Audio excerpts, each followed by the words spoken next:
Michelle Prince, founder and CEO of Performance Publishing Group, making a difference one story at a time. We'll be shining the light on successful founders, entrepreneurs, business owners, and leaders that are getting results and making a difference. We'll talk about how they built their businesses, are creating movements, and leveraging the power of authority in their own lives. Be sure to stick around to the end of the show, and we'll reveal how you can be our next guest. Let's get started. Hey, everybody. Welcome to the Power of Authority Spotlight, where we shine the light on incredible entrepreneurs, business owners, leaders, founders, people that are doing amazing things. They're building businesses and they're changing lives. I'll introduce you to our guest in just a moment. But first, this episode is brought to you by Performance Publishing. Performance Publishing provides done-for-you publishing services. So if you've ever thought about writing a book, now is the time. There is no greater time than to tell your story, especially if you're trying to make an impact in the world. So go to performancepublishinggroup.com, grab a free strategy call to determine how they can help you to get that story out of your head and onto paper. Performancepublishinggroup.com. All right, let me introduce you to our guest today, David Ask, by the way, spelled ASK, like the word ask, but he is a standout in the world of entrepreneurship and product development. He's the driving force behind StatGuardPlus.com, product showcased in over 3,000 retail giants like Home Depot and Lowe's. Alongside this success, he spearheads 2 mastermind groups under the prestigious ISI Mastermind banner. And David is passionate about personal growth, overcoming obstacles, and dialing into our uniqueness of purpose. I am so happy to have you on the show, David. Thank you for joining us. What's going on? I'm glad to be here. Thanks for having me. Yes, I'm excited because definitely we share a lot of the same passions, personal development, finding our purpose and all of those things. And let's just start off with, though, and you do have several masterminds, but I want to know the backstory. So kind of walk us back. How did you get started in running a business, developing a product that is now all over the place? So give us the backstory. Yeah. So, people are wondering, well, who is this guy? So I'll kind of dive right in here with I'll go further back. So I grew up in Minnesota in a little town called Glenwood, which is just fantastic. My parents are still there. And I moved to Nashville back in 1994 and kind of never looked back. So my early years were really filled with music. I was actually a vocal major at Belmont, and I still do music and so on. And I've just a total blast doing that. But what's interesting, I remember growing up, there were a few people in my hometown who were entrepreneurs, and, they just seemed to kind of stand out. I would just see them doing all kinds of different things. And I was always kind of drawn to, that type of a personality. And, of course, when you're growing up, though, everything just seems scary and big. And, you're kind of like, oh, they're just different and, that kind of thing. So what was fascinating is I remember moving to Nashville, and I was kind of scratching the entrepreneurial itch by, recording records and doing concerts and doing, session work and things like that. But I knew there was something else, even still there, and I just wasn't sure what it was. And honestly, I think during that time, I knew that I liked to sing. It's a weird thing because I don't necessarily fit in Nashville as a typical musician here. So I go to bed about 8:30. I'm up around 5:30. Yeah. Where most Nashvillians are up until 2 a.m. and sleep till noon, and they're just super creative and so on. And I mean, I do write a little bit. I hesitate to call myself a songwriter just because I'm surrounded by hit writers and things. Yes. But so what's interesting is as my 20s and early 30s kind of started, evolving, as it were, I really started being drawn to entrepreneurs, and I started listening to, radio shows and reading books about, people that, found a niche and were able to, put their heart into something that was, theirs, right? Like, so oddly enough, so my product, it's a thermostat guard with a combination lock. So it's called the StatGuardPlus, and that's the name we trademarked and so on. But what was kind of interesting, technically, it was not my idea. My brother-in-law called me one day and asked, where do I get a stat guard with a combo lock? Because people keep losing these keys, because they made stat guards forever, but they Right. had keys and nobody could keep track of that tiny key. So I was at the time I'm working at Verizon in their real estate group. And of course, we use stat guards everywhere because if you've got more than two people in a store or something, right, everybody's messing with the thermostat. Right. So anyway, the long story short, I'll be honest, I knew at that moment it was a hit. And so he and I ran with it together for a while. I ended up buying him out because he got into some other stuff. Mhm. And like any entrepreneur, just tried to figure it out. I Yeah. had never run a business. I didn't know anything about, product development, prototyping, 3D Yeah. printing, plastics injection molding, any of that stuff. So it was jump in head first, ask questions and figure it out. Wow. I love that story because I've had so many ideas through the year. Everybody does. Everyone listening has had ideas that they thought, "Oh, I should invent that or I should create that." And then eventually somebody else does it. Yeah. You had an idea and you ran with it and it took off. Like this is like I feel like, what Shark Tank was made for. I love that show. And Right. of course it Mm. was not overnight, right? I mean, it, this is kind of, we'll kind of jump into the weeds here, dip our toe in this water of, that internal narrative, because Mhm. early on, I just was, I was insecure, right? I mean, I didn't know anything. So therefore, I spent a lot of time just kind of working and operating out of that insecure place, which means I didn't take a lot of ground and I was afraid to ask questions. And in fact, I didn't know that that I could even ask questions to some degree. Like I felt like, well, I just have to learn everything and be a man and just do it all and be the hero. Right.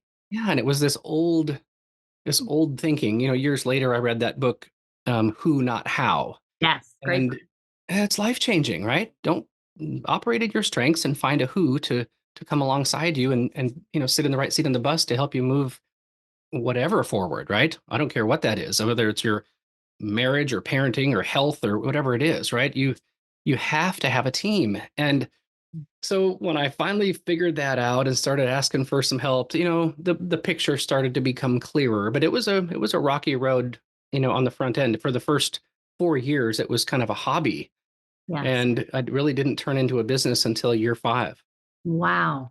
And that was your full-time business at the time, or were you also doing some of the other things that you're doing Yeah, now? so I've always had a few different irons in the fire. So I was working for, a large telecom chain. I was doing some music and then trying to get that business going, and then I guess it's been 5 years ago, 6 years ago, 5.5 years ago. Yeah, this month. I jumped in head first and I've been self-employed ever since. And so, we initially got in onto homedepot.com and then they put us in some stores, which was I'll be honest, just a total pipe dream. Mm. And that was just a wild ride. And Yes. then, of course, year before last, we got into Lowe's. And then about 2 weeks ago, got into the True Value distribution chain. So now I'm actually, talking to the store owners because they're all individually owned. So we're Mm. trying to get into those stores but just so grateful to have that opportunity. And we're launching a new product called the Lockbox Pro to the Pro channel. So that's going to be exclusive to supply houses and contractors and things like that. And that has some different features on it. But it's a funny thing, Michelle, when people have desires, right? Especially those of us who are kind of cut from the entrepreneur cloth. And Yeah. then, assuming you push through and don't give up. And I say that with all humility because I had a lot of friends help me and Mm. people just encourage me because it was kind of scary. Oh, And but once you get a win, well, then you're like, wait, okay, what else is possible? And right. you start thinking bigger. Yes. So what used to be a pipe dream to me, is now like, wait a second, I can rinse and repeat this. Let's see what else we can do. So it just kind of builds. It does. But to have the confidence to take that first step, I mean, that's what I think makes an entrepreneur, right? Because there's no guarantee that anything's going to work. The Right. quote I used to use all the time. I started my business in 2009, and I just wrote a book, and Zig wrote the foreword. Zig Ziglar wrote the Oh, foreword. So wow. I had a great, That's something incredible. but I had no idea what to do or how to launch a business or anything like that. And I remember the phrase I used all the time is I'm going to jump and just pray that my wings grow on the way down Yeah. because I have no idea what I'm doing. And I think that's most entrepreneurs. One thing I wanted to talk about because I think it's something that every single entrepreneur, but not even just entrepreneurs, I think people in general struggle with kind of the internal game. You talked a little bit Oh about yeah.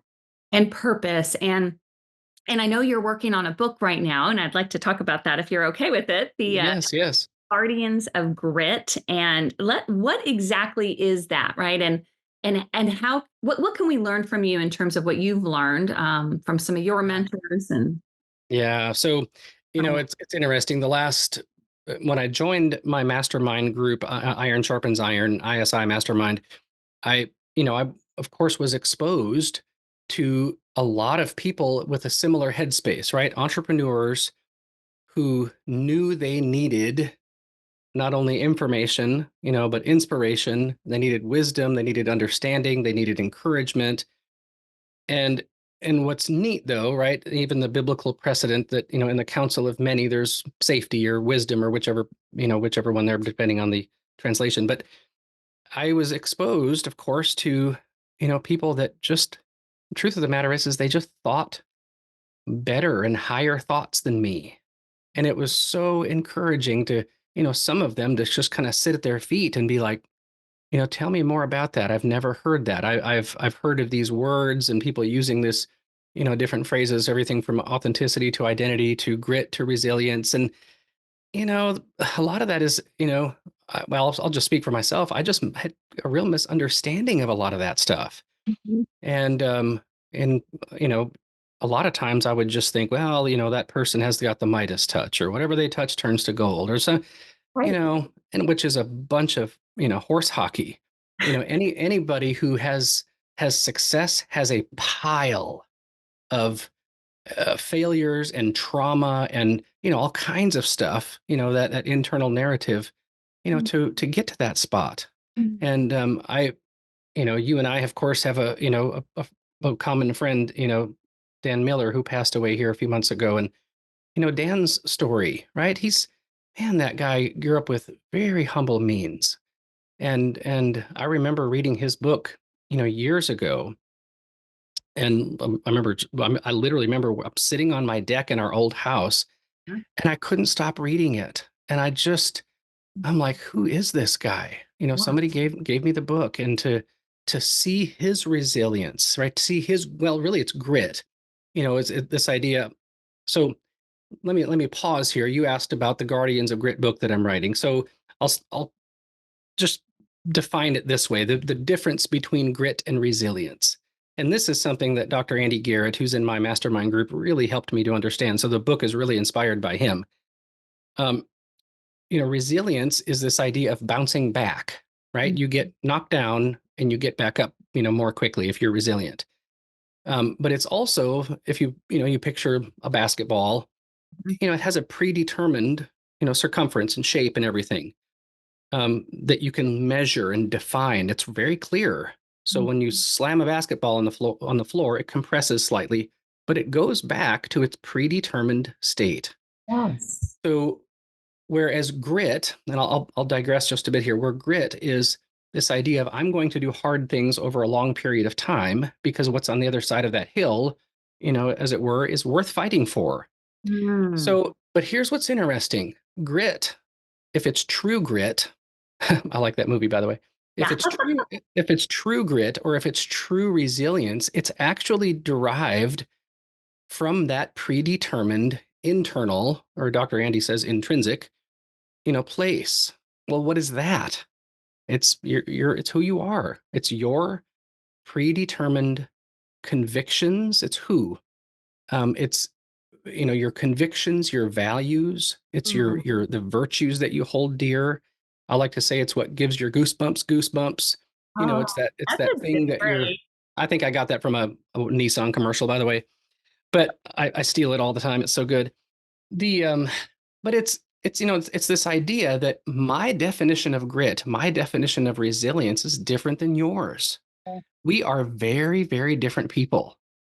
And So I'm super passionate about kind of the whole Guardians of Grit paradigm. It's the book will be largely, I think, towards fathers, but at the same time, the overarching mission of our company, and I've got three other partners in that involved with that company, is really to help people establish who are you uniquely. Mm. And so I'm going to really get into the weeds here for just a second. So you brought it up actually, in the few minutes we talked before the call, this idea, and it goes back to, your podcast here, the word authority. So the word authenticity, where do we get that? It comes from the word author. Mm. So I'll pop a bubble, for the listeners here. You know, you didn't choose your eye color. You didn't choose your taste buds. You didn't choose your personality. You chose nothing. Mm. So, and we all know that's true because those of us who have children, right? Or of our siblings for that matter, but my kids, they came out of the gate incredibly different, Really. very hardwired. And when you're, 2, 3, 4, 5, 6, 7, whatever, you're not thinking about being authentic, right? You're just No. doing your deal. And those of us who have siblings, my older brother and sister, we're so different, but that's wonderful. But here's what's really fascinating is, so the word authenticity comes from the word author, right? There's a canvas that we get to work upon, Yeah. and if I'm born, you know, a smaller individual, right? And I'm 100 and, 50 pounds soaking wet when I'm 25 years old. But yet my parents have told me my whole life, you can do anything. You're an American. You can be an NFL lineman. Well, that would be just not only silly, it would be cruel. You should never look at someone else and without asking them the questions, what lights you up? What Mm. is true to your nature? I want to get behind that. Mm. So this idea that, authorship, that God made us in a wonderfully beautiful way, right? Just I look at my son Parker is at Tennessee Tech and he's 18, he'll be 19 here soon. I'm so proud of him. And my daughter Kate, she's my little musical buddy. She's first chair at the Vanderbilt Children's Orchestra playing the violin and but when I see her, right, she melts me. And I would never want to just try to mold her into something else or say, you need to be like me or you need to be like your mom. Or I want to know what did God put in you that is just Mm. fabulous. And I want to get behind that. Yeah. Well, here's the neat thing, right? When we, and Dr. Andy says, follow the clues. So when we start to, label, and here's where the word identity comes in. When we start to label our own authenticity, what God put in us, that's our identity. It's Mm. quite simple. Where most people, and Michelle, this is what I suffered from, even in building my business. I just thought the identity was something that you become. You have Mm. to be successful and get the applause of the world, Right. to be somebody, to have some identity, or at least not be a nobody. Mm. And so for years, I was kind of mixing, what I kind of knew was, true with the American dream and all this stupid peer pressure, looking for this sense of fulfillment. And Mm. I'm not doing that anymore. I'm bringing the fullest expression of who I am to experience fulfillment, but I'm not looking for it. So just back to your podcast name, and this is why I was so when I saw your name pop up, your podcast, I'm like authority. All right, I'm in. I got to listen to this. So when you understand, the author authenticity, you identified what he put in you that gives you goosebumps and lights you up and all that kind of stuff. It gives you a sense of authority in your life. Follow the clues, right? You know who you are, you know who you're not. Mm. You've predetermined whether it's an opportunity or an obstacle, whatever comes your way. I know what I'm going to say yes to and no to because I know my values, I know my convictions, I know my, what makes me madder than a hornet that I want to solve? Like, what am I passionate about? That word passion comes from the word suffer, right? Mm. That's different for everybody.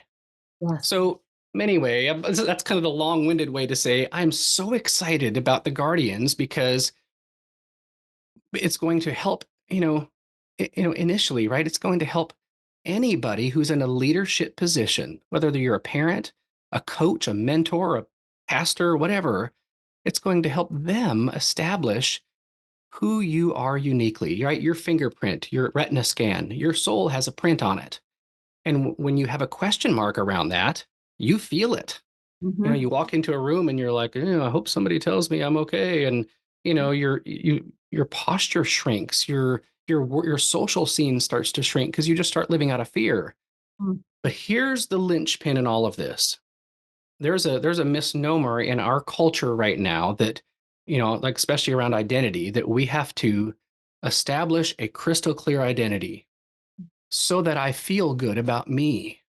Well, that's part of it. But guess what? If your identity does not spur you on into purpose, into action to make the world a better place, to make the lives of those around you a better place, you have not found it. If your sense of identity is about a safe space and I'm okay and nobody's going to hurt me and I'm going to stare at my belly button the rest of my life, you don't have an identity. You have some weird crutch. And Yes. that might sound harsh, but my point is there's so much more joy in finding out what did God write on you that is good and noble and precious and powerful and goosebump driven. And when you identify that, get ready to find joy and fulfillment.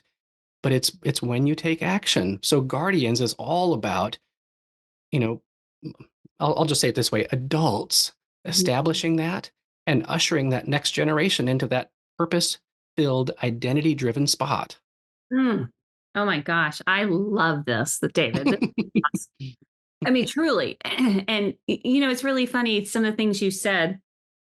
Even thinking back to my own journey and my journey to finding my passion, my Oh purpose. yeah, We all yeah. have, and to your point, it's like you may think, I thought I knew my purpose. I started my career with working with Zig Ziglar. Then I went into software sales. I was quote unquote successful, but truthfully, kind of miserable, Yeah, even though I had the things that I thought identified me as a successful person, the things I wanted. And it wasn't until I got really clear on my purpose, my passion. And that really was just, I wanted to, there were three words. I didn't know how and I didn't know what it would be about, but I just knew I wanted to motivate, inspire, and encourage others. That's it. mhm, Kind of the yeah, way we did it in a different, my own way. yeah, So, and then mine evolved to different things. And now I do it helping them through story. But at the same time, it's like there was a day one day I was in my world in corporate America, nothing wrong with that. And yep, then the next was soon as I found my passion, it was like I just had this. I have to do this. I have to yeah, do this. I don't know how. I don't know what I'm doing, but I yeah, have to do this. And so I agree with everything you're saying, and I bet everyone listening agrees as well. I know there's people thinking though, yeah, but how? How do I determine? How do I yeah. figure out what I don't know what my unique. This is where, and this is what I'm so excited about. And until I met Dr. Andy, I just, yeah, it was this weird, ethereal type of concepts that you have to somehow weave together in your own. You know what? You can actually identify all of this rather quickly. You know how? Somebody just asks you the right questions. I mean, so literally, we've walked corporations and countless people through his True North blueprint. And I'm going to be using large portions of that curriculum to watch, walk Guardians through, right? As after they kind of join the mission here. So it's kind of neat because, there's some of the things that he does are, it's not like necessarily, revolutionary, but he has a different twist on some of these things. And the full breadth of his coursework, it'll take you 90 to 120 days to kind of plow through it. And it's some deep work, but most people, right, they'll spend 20 years looking for either their love of their life, right? They're going to look to some career, they're going to look to something that's extrinsic, that's Yeah. external, when what they needed was somebody when they were growing up, right? I.e., their parents. But most parents have no clue what this is even about, right? It's most parents, by the way, and this might again this may be a little edgy, but most parents, but their message to their kids is don't be a jerk, be nice, study, and be nice, and don't be a jerk. But there's not this idea. By the way, behind me here, I've got a quote, my favorite quote by Benjamin Disraeli. He's a former PM of England back in the 1800s, but he said, "The greatest good you can do for another is not to share with him your riches, but to reveal to him his own." Mm. That's what we're doing here. Oh, So, so Michelle, when I heard that quote a couple of years ago, I felt like my heart stopped. yeah. And it's because I have been doing this my entire life on a light level, but I didn't really have many tools in my belt. But that was my heart for others. I Yes. love to see gold and riches in somebody and just be like, I see that. Yeah. So so what's fascinating about, the guardians and so on is it's really simple. It's asking people great questions. And of course, and you get this, especially, I mean, I think you and I are kind of cut from the same cloth where we're very people driven, right? We love community, we love people, that kind of stuff. Well, identity is not solely established by being, asked great questions. Okay. We were made to, well, the entire point of life is just one thing. It's relationships. Mm. The rest is a context. We get to enjoy the Grand Canyon and flowers and a swimming pool and those. It's a nice context for, to enjoy some things. But the whole point of life is relationships. Mm. But here's what's fascinating, and this is something that again is super intrinsically powerful to me, is because I just freaking love people. Is, when you're hanging out with your inner sanctum, right? The people, your circle of trust that, came, I forget what movie that's from. It's a comedy with Ben Stiller in it. Anyway, but it's, you've got your people. It's those people you've said, all right, I like you. I, I think you've got wisdom that I don't have. I trust your character. Mhm. Would you help me grow? Mm. So, sometimes, it's a friend. Of course, lately here in the last 6 years, I joined, ISI. So I've got a band of brothers for my personal life and a board of directors for my business, as it were. But these men, I have said, gentlemen, I want you to read my label. I need you to speak into my life. And when you see me acting in my greatest good, I want you to say something because it galvanizes, it reinforces. Mm. Wow. Okay. So quite often, I'll say something, that I'm passionate about or something like that. And, you know, Glenn or David or Curtis or whoever will be like, you know what, Osk, that was great. I love how you shared from your heart. And by the way you said it really landed well. And Mm. what does that do? That galvanizes, the things that we would just dare hope that are true about us, right? That hero that wants to come out. Oh, completely. And it's so when you've established those things and then you get awesome people around you to say, dude, that's you. You got this. Way to Mm. go. Well, it reinforces that. So here's something else in that vein. I'll just paint this picture real quick. So Dr. Andy coined the term the virtuous loop. Mm. So so picture this. You've got kind of three quadrants, as it were, who you are, right? So when you have an English, like we speak English, right? So an English language description of your identity, right? The things you identify with. Mhm. When you take action and you see, your dent in the universe, as it were, right? Because it's shaped like Michelle Prince or David Oscar, who's Zig Ziglar, right? Well, you get the joy of seeing your dent. Well, Mm. what does that do? It circles back to who? It reinforces who you are. It's the joy of, when if Kate were to walk into my office right now and ask me a question, hey Dad, can you help me with this? I'd be like, yeah, but hold on, come over here, and I just kiss her on her little sweet eyes and, just give her a hug. I can see her face turn red, and she's just like, oh, that's my dad. But seriously, it's a sweet little moment. But what does that do for me? I am intrinsically motivated to make sure she feels like she's the most loved person in the world.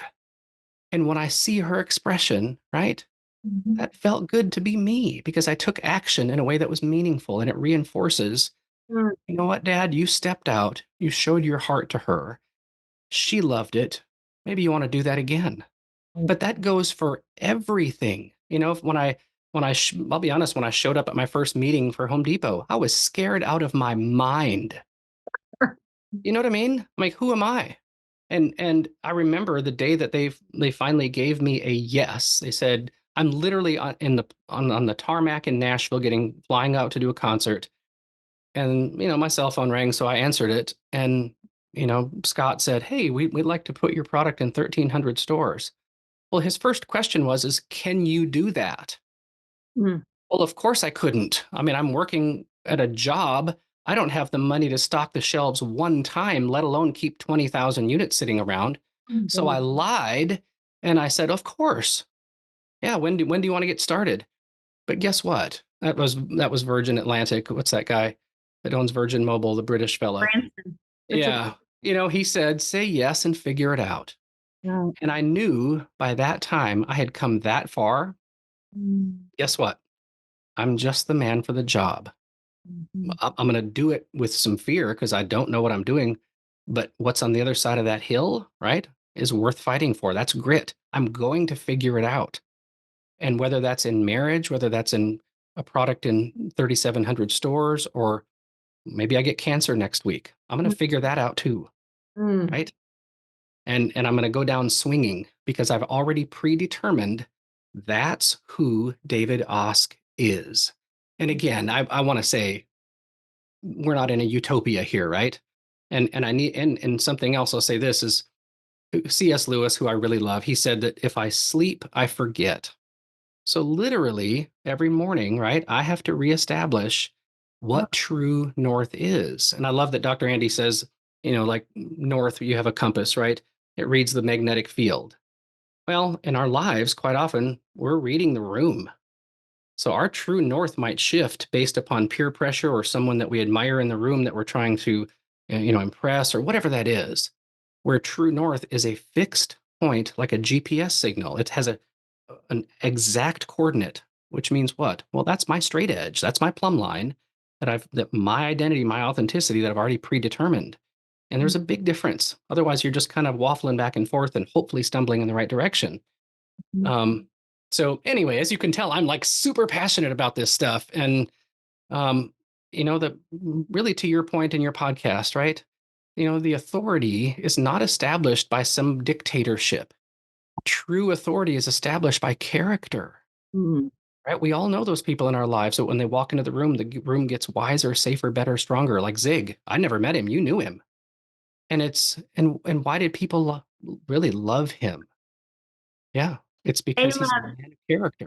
He is a man of character, integrity, and but no different than all of us in that we all have the opportunity. And gosh, you said so many things that I can't unpack them all because there's just so much. I was kind of on a roll there, wasn't I?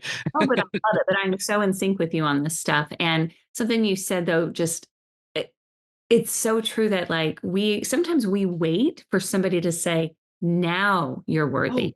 Now yeah. you have the ability to go impact people's lives. But the truth of the matter is, we always have. It's kind of like the what was the movie with Dorothy? And you always had the power. The truth Yeah. is we've had this authority because we were created in this way.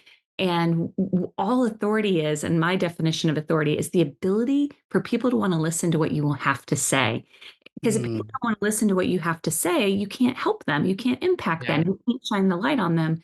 So it gives you that ability, but you have to have that internal confidence and belief. And I mean, so many things that you shared here. So to your point, right? Why, Michelle, why do people listen to you? Well, I can tell after what 30 minutes or something of knowing you that you care. And Hmm, that's really the position of authority. There's a lot of people who can bark orders and get people to do things out of fear, whether that was Hitler or whoever, right? But true authority where people are like, man, you know what? When that person even whispers, I'm going to listen because two things. I know they care for me, they want my good, but what they say is character driven. It's true, it's wise, it's good. I So here's something else that I think is just fun to talk about with regards to that, that sense of authority. Of course, when kids are growing up, right? They do have an established authenticity, right? It's in its infancy, right? and largely, right? When we talk about raising children, we're raising them into who they were designed to be. Where an old model, and especially those of us who, had kind of powerful older brothers and people like that, I had no idea. I just wanted to be like my older brother for the longest time. And so, but Dr. Andy, of course, since he's a psychologist, he uses some clinical terms. So there's this idea of self-actualization. Mm. So when a teenager is, 14, 15, well, we know that happens because they start bucking the system. Right. And it's honestly, it's not fun, but it's kind of appropriate because they're carving out their boundaries and they're self-actualizing. And so one of the things that we tried to do with our kids early on was help them to establish their identity really early. Mhm. And it's not about, again, it's not about, I want you to feel like a big marshmallow and cushioned from pain. Nope. This I remember when Parker was even as probably like 4 and 5 years old. Mm. Like most kids, you drop them off at preschool and they cry and Mm. carry on for a while with that separation anxiety and so on. So after a week of that, Mm. um, he, his lips started quivering when I was going to drop him off, and I got down on my knee and I looked at him and I said, "Son," I said, "Parker, listen to me. This is not about you." And he's like, I said, "You're not the center of the universe here. You're a man on a mission. Mm. And today you need to go look for somebody who looks lonely and go be their friend and go ask questions." So my point, and it shifted everything for him. And so here's the point. I don't want someone to establish identity, just so that they somehow feel better about themselves. I mean, I hope that's a byproduct, but it's about mission. We were made for a purpose. Mm. And like just like every, insect and blade of grass and fire and water and trees and everything was made for a reason, including us on a much higher level. Mhm. We can actually think about thinking. We can think about thinking of thinking. Right. And so our consciousness, right? I can be the observer of my own life. In fact, I can kind of observe the observer. We were made for so much more to rule this world in a really good way. Mhm. So understanding authenticity and identity, I'll quote Tim Keller: "Purpose is everything." Mm. So when you understand, and again, it's not I'm a welder, I'm a doctor, I cut grass. We're not human doings, we're human beings. So Mm. purpose, and I'm quoting somebody else there, of course. I don't have anything original, by the way. the Okay. but what's interesting is this idea um of purpose is, who are you when you're alone? Who are you at the gas station? Who are you with your spouse? Who are you in front of a crowd? That's who you are. That's your purpose. Your job, your career. I mean, I hope you find something that you're passionate about. Am I passionate about selling thermostat guards? I'm Mm. passionate about running a business and creating something from nothing. I'm a Mhm. creative person, and Mhm. I like creating things, i.e., books. I wrote a children's book a few years ago and got that published, and I'm a creator. Yes. Yes. So again, it's not about, this particular role. The I am statements. Mhm. I am an inspiration to people. I love breathing life into other people. I Mhm. am someone who runs to a fire. I am someone who cares deeply about others. I am someone who loves wisdom and understanding. I've got a wicked great sense of humor. When you start describing all of that stuff that makes you you, wherever you are, that's who you are. The rest of it is a context. Right. And so what we're trying to do with guardians, even more deeply, is to establish, for the adult, whether that's their, basketball team or football team, speak to character, speak to values, speak to those things that will never fade away. I don't give two rips on some level about what somebody grows up to do to pay their bills. I hope they enjoy it. Right. But But it's not. work is kind of laborious. Mm. It's supposed to be, honestly. And it's so I think that, again, identity wrapped in that authorship into a purpose that makes you come alive is the entire point. The glory of God is man fully alive. And if you've not established that authenticity, and good luck, you're going to have that question mark that you sense and that everybody else feels.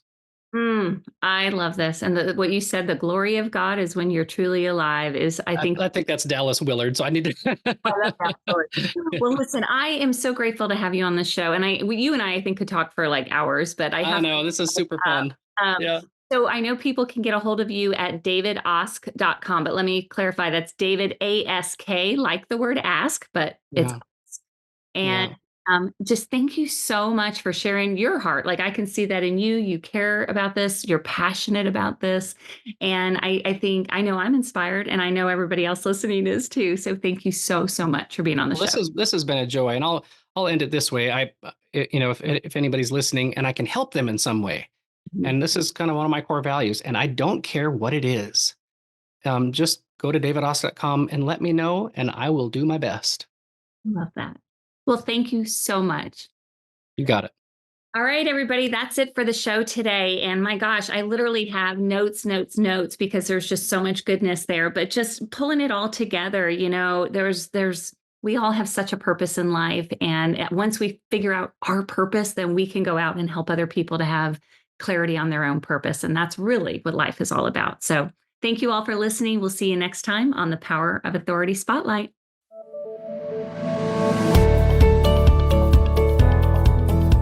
Thanks so much for listening to the Power of Authority Spotlight. If you are a successful founder, entrepreneur, business owner, or leader that's getting results and making a difference, and you'd like to be on this program, please visit performancepublishinggroup.com/podcast to apply. That's performancepublishinggroup.com/podcast. Also, if you got something out of this interview, please share this episode. Just do a quick screenshot with your phone and text it to a friend or post it on the socials. If you know someone that would be a great guest, tag them on social media to let them know about the show and include the hashtag #ThePowerOfAuthoritySpotlight. I love seeing your posts and guest suggestions.